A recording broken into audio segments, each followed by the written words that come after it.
This podcast is brought to you by Most Valuable Podcasts, leading the league in podcasting entertainment.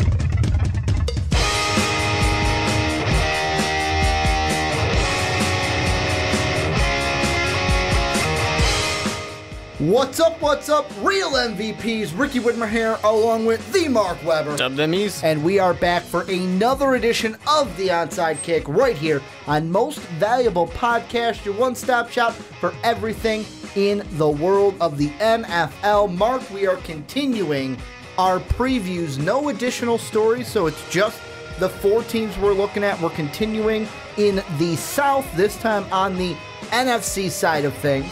And in housekeeping this week, before we get into those 4 teams, I'm going to start out with a new item for housekeeping next week when Mark and I do the AFC West, right? The AFC? Start with the AFC and then NFC. AFC West next week. We're going to have an extra segment tagged on to the end of that podcast. We had a comment from ya boy 22, and as Mark said before we were recording, it's not his boy, but it's ya boy 22. Had a comment on our way too early mock draft for the NBA saying, hey, can you guys do one for the NFL? We will do that top 10 next week to end the podcast, so be on the lookout for that. Normal housekeeping after that one. If you want to help support the channel more so than you're already doing by watching and listening, make sure to check out Most Valuable Podcast on Patreon. That link down below in the description. $10 tier. You can join an Onside Kick each and every month you're at that tier and talk about the topic you want to talk about, if English can come out of my mouth. Then we're going to look at the store. I'm finally wearing it, so it makes sense to prop the shirt up. You can get this t-shirt down below in the description, and you can also get it on our website, mostvaluablepodcast.com. Just click the store. It'll take you right to it. You'll see Dave repping the t-shirt. You click it, you buy it, you'll wear it, you rep MVP. You can also check out mostvaluablepodcast.com to check out everything for MVP each and every day. And last but not least, if you're on Apple Podcasts, you're on iTunes, or you have them, go and give the Onside Kick a 5-star rating and let us know why you like listening to the podcast each and every week. But Mark, let's get into this NFC South. If you're new, how we do it is we start from the bottom, we go to the best. The Jaguar fans said it the best way. We save the best for last in each division from last year. So that means we're taking a look at the Tampa Bay Buccaneers coming into this season, and I feel like for this one, the starting point is easy. Jameis Winston. Jameis Winston the Buccaneers will be without him for the first 3 games of this season. Spoiler alert, you're going 0-3 in those games because you're playing the Saints, the Eagles, and the Steelers. Good luck beating those teams without Jameis Winston. But I'll ask you whichever one you want to start with. The team not having him for those 3 games, or the Jameis Winston suspension in general. What are your thoughts about Jameis Winston not being with the team for the first 3 games? Well, okay, so here's the thing with Jameis. It's interesting right now, and I think that the Tampa Bay Buccaneers are getting ready to have to answer a potential question. So with this time with Jameis, they have not really gotten the promise. They had that 1-9-7 year. They had year 6 2 for and Jameis. 10, I think, was rookie year, and then 5-11 just this past year. So they haven't made the playoffs. They haven't gotten that promise. They still have that Mariota Jameis kind of debate, but which Mariota's kind of winning because he's been to the playoffs. Yeah, he has. That's what I was gonna say. He's been to the playoffs, but it's not far away enough to where you're like, damn, we could have had Eli Manning, or not Eli Manning. We could have had Peyton Manning instead of Ryan Leaf. But still, playoffs is playoffs. Sure, winning is winning though too, and they lost. He won a playoff game. My point is, they didn't get to. They don't get to the Super Bowl that you're going for. They played Tom Brady. I'll give them a pass. You're completely missing my point. My point is that the debate hasn't been won. The Super Bowl. Yeah, the debate has not been won, so it's still out there. But what we have at the moment is that it's coming back up, and it's coming back up because, like I said, Jameis hasn't been all that they thought. He hasn't been bad. I'm not saying that he's been a bad quarterback. This was one of the stronger, just pure passing offenses last year. But with that being said, not only has he not gotten them necessarily to the playoffs, when they were potentially going to be in the playoffs last year, people thought it was going to be because of the defense. Didn't work out, but that's what people were thinking. Now, we have all this off-the-field issue, and that brings us back once again. There's a reason why I brought up the Marcus Mariota, Jameis Winston debate. It brings us back to it again. What a lot of people were kind of saying is that with Marcus Mariota, you knew off the field things were fine. With Jameis Winston, there were a lot of people, I know you're not one of them who agrees, there's a lot of people who thought Jameis Winston has more talent, he has more ability, but he has more risk because of the off-the-field stuff.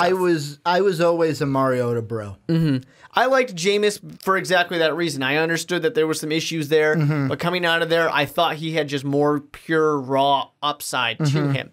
Now, with that being said, we have to look at what is currently happening. The off-the-field issues are not gone. So this is Jameis Winston's 4th year. It's an important year. It's his 4th year. The most important thing I'll throw out there, the Bucs picked up his 5th-year option, so he's making about just over $700K this year. Next year, he'll make close to $21 million in a contract year for the Buccaneers. But I think that this year is, despite picking up the 5th-year option already, this is a very important year because you have all this off-the-field sexual assault stuff that has come back again to hit Jameis Winston. So much so to where the current report is that anything that the Bucs do, advertising-wise or murals around the stadium, they're not going to feature Jameis Winston. He's being essentially they shouldn't ignored and cast into the shadows, swept under the rug, whatever. Rightfully so. Yeah. Oh, for sure. He's the redheaded stepchild. What they're doing at the moment, no offense to redheads out there, they're going to kind of hide him, setting themselves up for if there's another poor performance or failure or whatever it might be.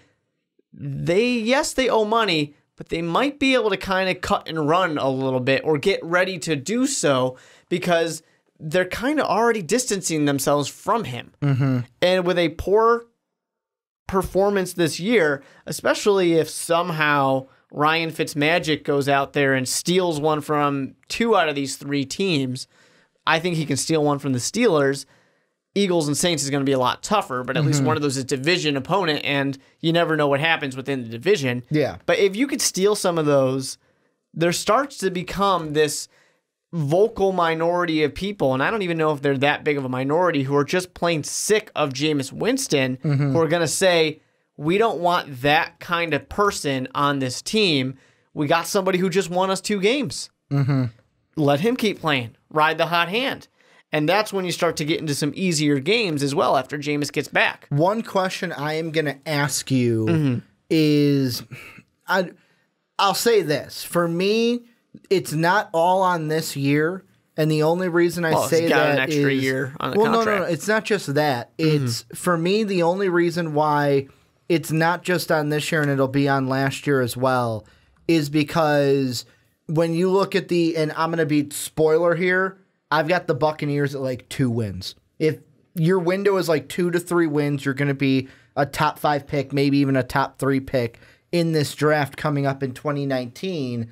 The thing that is not a worry this year for Jameis Winston is this quarterback class coming into 2019 could be one of the worst quarterback classes we see in some time. Now, compared that to the class we saw last year, and you're like, duh, Ricky, last class was really good. This one is not going to be that good. But people are already looking at it like, wow, this could be one of the worst quarterback classes we have seen in some time.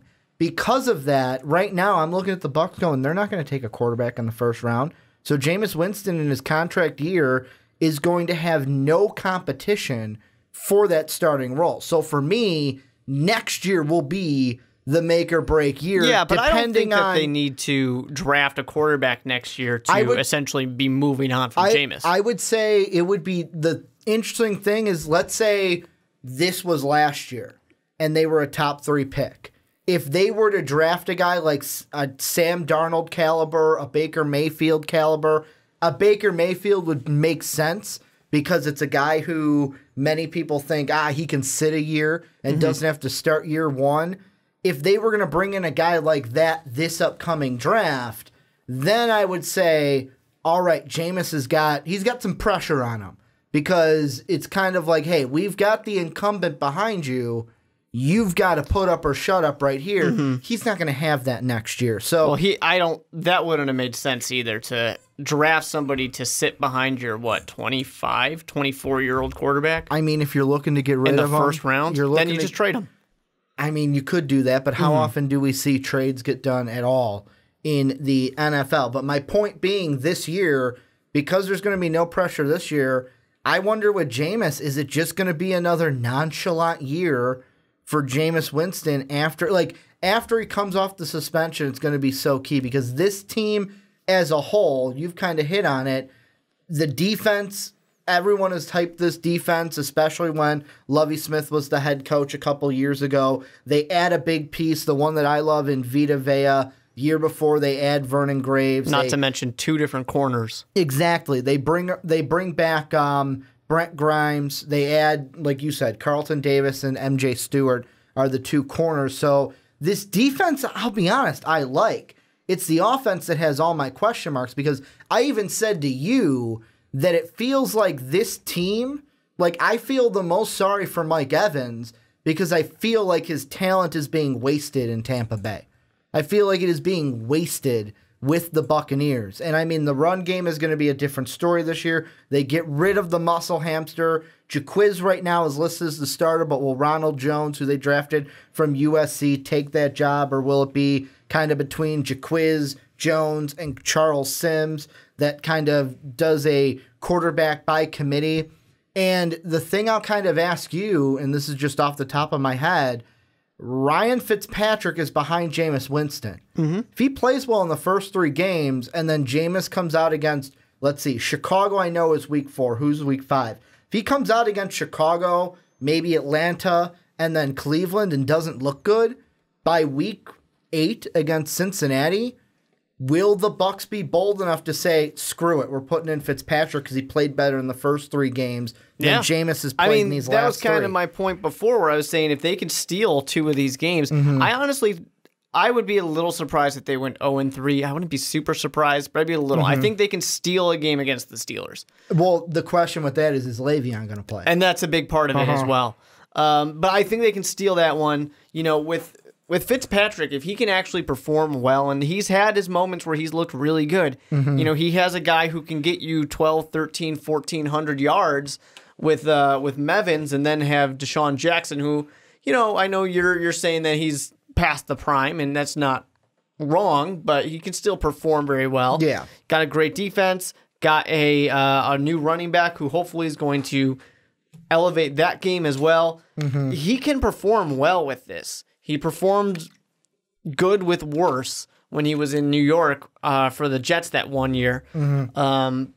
But really what they have, if Jameis starts to do poorly, the big thing for me is the head coach. So if Dirk Koetter is going to be on the hot seat. They brought him in to be like, man, this Jameis Koetter connection is going to bring us to the promised land. And then the first thing I see on Hard Knocks is him going, yeah, Jameis, I need you to not fuck it up, basically, to summarize what he said and paraphrase what he said. But, you look at that and it's just, I sit here and I see a coach that I think is very close to the hot seat. He is at 9-7, then goes 5-11. This is following 2 not really good years under Lovie Smith, and they got rid of him pretty quickly when they saw that defense kind of deteriorate. So over here, this guy who's supposed to come in here and be a great kind of guy who's going to get everything out of Jameis Winston, he is an offensive coordinator, an offensive mastermind. We're going to get it going, and then he doesn't for 3 years. You got to get rid of him. Then to have a new head coach come in, are they going to want to deal with Jameis? And what I would be scared with as a GM, not his abilities. Jameis can throw for 4,000 yards. He can throw for almost 30 touchdowns. Sure, he's a gunslinger. He's going to also turn the ball over, but it's all right. What you want more of the winning Brett Favre as opposed to the losing one. What I would be scared of as a GM is this going to be something that makes head coaches go, I don't know if I want to deal with the locker room issues that we have with this guy. Not only the locker room or issues, more the off the field, because the locker room seems to like him. Well, but it goes back to me of when we were talking about Mariota versus Jameis when they were being drafted. And I remember those conversations because we were talking 1-2. You were on the side of the table of, I like Jameis Winston. I was on the other side of, like, I like Marcus Mariota. And we were a podcast divided for a while. Yeah. And for me, it was always the thing with Jameis is when it comes to the quarterback position, talent is great. Of course, you need to be at some sort of talent level for me to think about picking you. But for me, it comes down to, especially at the quarterback position, hey, you know what? Your talent is great, but it's what's above the shoulders that is way more important than what's below the shoulders. And with Jameis Winston, I never got the confidence that what was above the shoulders was better than what was below the shoulders. And I don't think it needs to necessarily be better, but he needs a better coach to get it out of him. When I say that is I say with Jameis Winston, it's the making sure you're not being put in these situations. It's not a matter of fact of being intelligent on the football field, not with a football IQ. It's just a general IQ of you either A, you can't do that, or B, why are you being put in these situations? And one thing, this is specific to the Jameis Winston situation that I'm going to ask you is if he was a quarterback, would he still have a job right now? Because you think of all the other situations that are kind of related to Jameis Winston. I mean, you throw in Ray Rice. I throw in not Randy Gregory, Greg Hardy with the Cowboys when he was there. Look at LaShawn McCoy right now. If Jameis Winston wasn't a quarterback, are we kind of looking at this not like he's coming back for game 4 and more like a LaShawn McCoy of like, hey, is he not going to play this entire season? Are you talking about the suspension? If we think that the suspension would be longer? Just in general, because it kind of looks like you can look at LaShawn McCoy and Jameis Winston right now.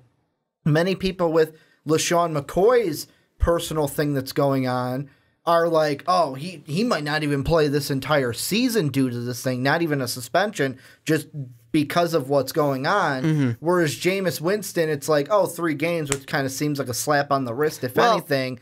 Is it because he's a quarterback that we're looking at this potentially, it was a 3-game and he'll definitely be back? Honestly, I think the thing about Jameis's part of it is really that there's no evidence. There's no smoking gun.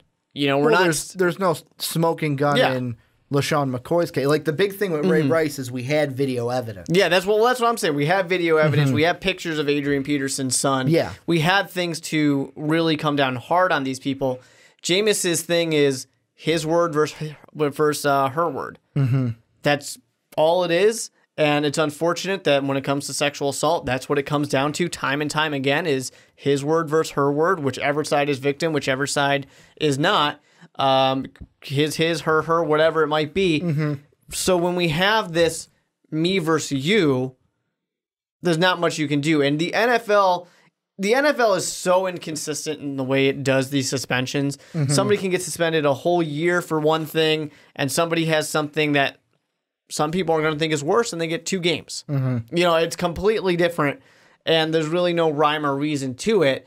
I honestly kind of feel that with this being something that was older, I still feel that the NFL is more mad about not knowing about it than they were about what Jameis actually did allegedly had done. Let me ask you this kind of to wrap everything up, and the one thing I will say for Bucs fans out there, you might think with this preview, you guys are harping too much on the Jameis part. That's a big thing of your season. Like that is going to impact your first 3 games and could if you start finding out more stuff. If this is just a pattern right now with your quarterback, which it seems like it's been a pattern since college, eventually it's not 3 games. Eventually it's 6, 8, 10, 12. Eventually it's a whole season. Well, and that's like me and you even listened to the interview. I think it was the one from the ACC championship game from the first time he won the national title, and in an interview he goes, coach just talking, it's like, I just got to do a better job of not putting myself in those situations and being better about that. And I'm thinking, you still haven't learned, have you?